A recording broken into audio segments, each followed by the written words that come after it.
Hi everyone, this is Alicia Swanson, and I'm going to show you how to get the most from your interactive read alouds. So the first place I want to start with is the best practices, and the interactive read alouds absolutely follow best practices in reading instruction. So when we look at the gradual release model, we've got modeled instruction, shared instruction, guided practice, and independent practice. We're starting with our interactive read aloud, and this will be where we are at modeled instruction.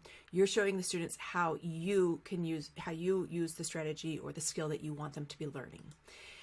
And the subsequent product lines that I have move on to shared instruction. This is where you're doing it with your reading groups, and then guided practice, where you're sitting with your students and helping them to do it. And then their independent practice. This is where the students are taking the skill and strategy and they're doing it on their own. So one thing I want to point out is that there is a difference between a read aloud and an interactive read aloud. So if we're to take a 1 hour reading block, this is what we're going to see.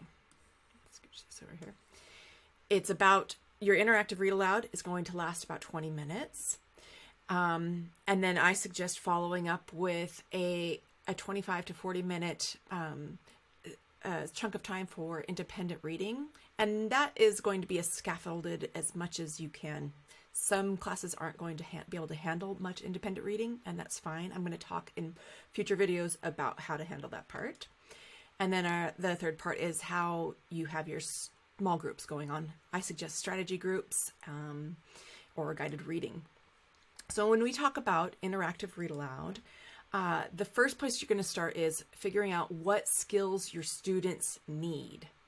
So for an interactive read aloud, you'll start with one skill or strategy to focus on. You're not going to be teaching multiple things in the lesson. It's just one skill or strategy, and it's very specific and very explicit. Next, it's really important that you choose the right mentor text. So in this interactive read aloud bundle that you have, I'm telling you which mentor texts to choose. You want to be smart with your mentor texts. They have to be rich texts. So for example, I have The Girl Who Loved Wild Horses versus Stallion by Starlight, a Magic Tree House book. One of these is a rich mentor text that's going to be better. So that's what I've chosen for your mentor texts in this product line. The next thing that you must know is that your learning goal has to be explicitly clear. You're starting the lesson and you're telling your students exactly what you want them to be able to do by the end of the lesson. And throughout the entire lesson, you're focused on that one learning goal.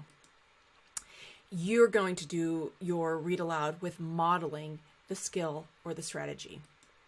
And you're going to make the lesson interactive. This means giving students time to practice the skill or strategy with you sitting there and them applying it. You also, this is where we go back to the modeled instruction. So these are 3 ways to make your read aloud more interactive. Now I've already done all of this for you in this product line. I've broken out all these parts, but this is something that you need to understand about what's making an interactive read aloud so effective. So I think it's really important to have turn and talk partners so you can set them up that your students will know who they're going to be partnered with while they're doing the activity. I use a lot of sign language in my interactive read alouds, and that you'll see in your lesson plans that I've created for you that I tell you what your sign language you're expecting. So it may be that you're asking your students to give you a thumbs up to interact with a question that you're asking, or a different hand signal. And then a stop and jot. This is where you're having the students write something down at the stopping points that you're giving them during the interactive read aloud. So one step that's really important is planning your read aloud. And I've done almost the entire bit of planning for you. All you need to do is you're going to sit down with your mentor text and a pack of sticky notes. And then you're going to, when you're doing an interactive read aloud and you're planning, you'll read the mentor text and you're listening to your own inner reader. Now, I've already done this for you. I have read the mentor text that I've suggested. I listen to my own inner reader, and that's what I want to teach my students. So using sticky notes, you write your notes on places where you notice your inner reader, and you're using the strategy or the skill that you're wanting to teach.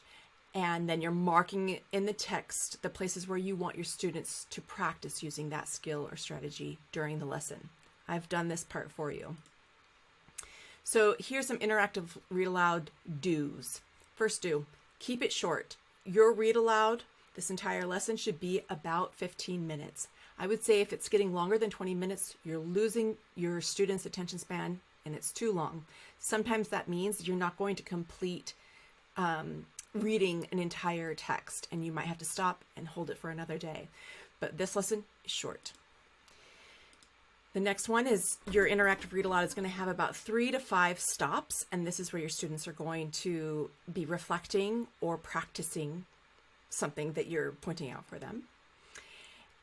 This is just a reminder, you don't need to finish a text in one session. Come back to it at another time if needed.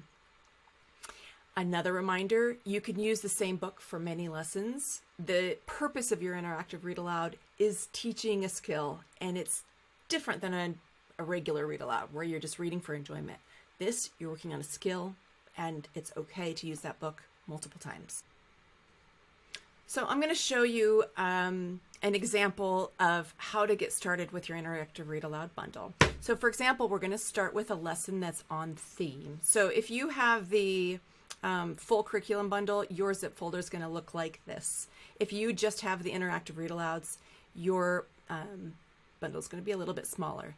But we're just going to go to that folder, unzip theme, and this is what you'll see. There's 4 files. One file for your instructions. This will have helpful tips, but if you're watching these videos, you might not even need that.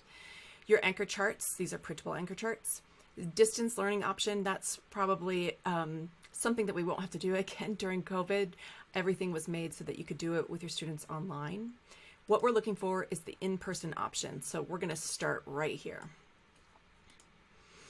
When I click on that, you're going to see a whole bunch of files. We're going to look at lesson number 3, which is connecting the topic to the theme. I printed it here.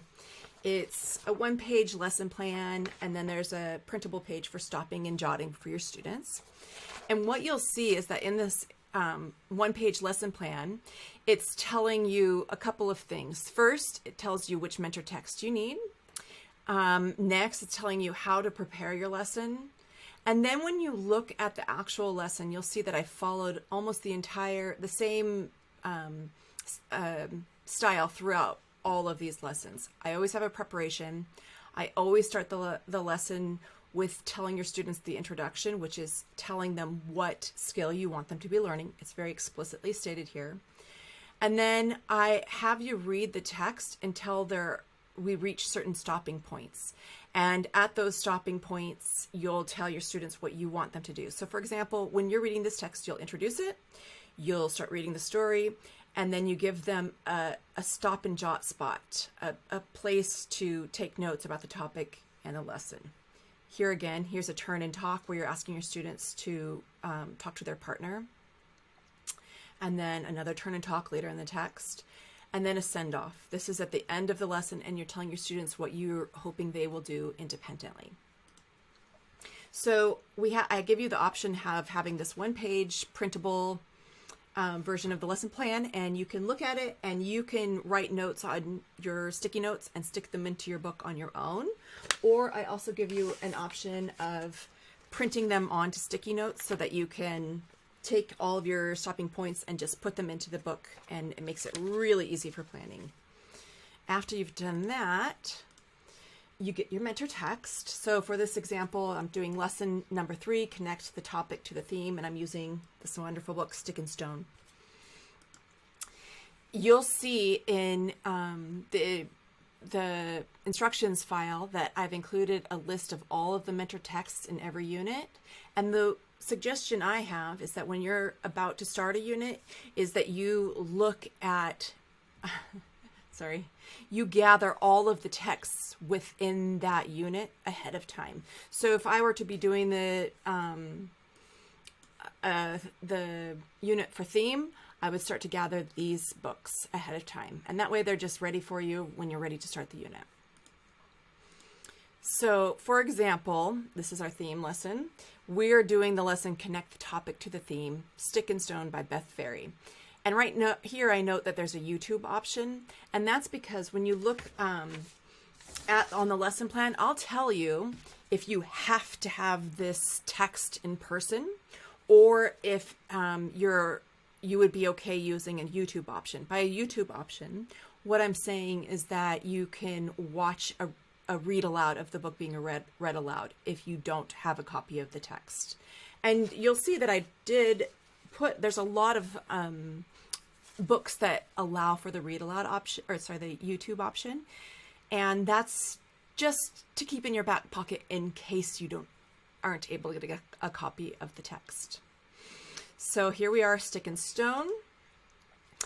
The next step of what you're going to do is you have printable anchor charts included in this bundle. So when you've unzipped the folder for this unit, you have your anchor charts that you can print onto just an 8.5 by 11 piece of paper, or you can print on full-sized chart paper, and it's just cutting out the elements that I've given you and pasting them onto your chart paper.